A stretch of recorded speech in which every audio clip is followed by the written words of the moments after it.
ఒక ఊరు నుంచి వచ్చిన వాడు ఈ దేశంలో ఎలా ఎదుగుతాడనేది మీరు చూస్తారు. మిమ్మల్ని 3 hours ఒక వరల్డ్ లోకి తీసుకెళ్లే సినిమా ఇది. అందరూ థియేటర్ కి వెళ్ళి ఈ సినిమాని చూడండి. You will feel very very great. Peddi అంటే ఒక ఆటంకం వస్తే ఆగిపోయే ఒక కుర్రాడు కథ కాదు.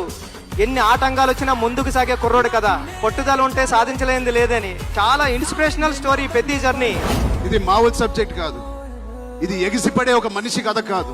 కిందకి పడిన మనిషి లేచి ఎలా నించుంటాడో అలాంటి కథ ఇది. అందరూ కష్టం గురించి మాట్లాడుతున్నారు. అరే ఇలాంటి కథ కోసం కాకపోతే ఎప్పుడు కష్టపడతాం అండి.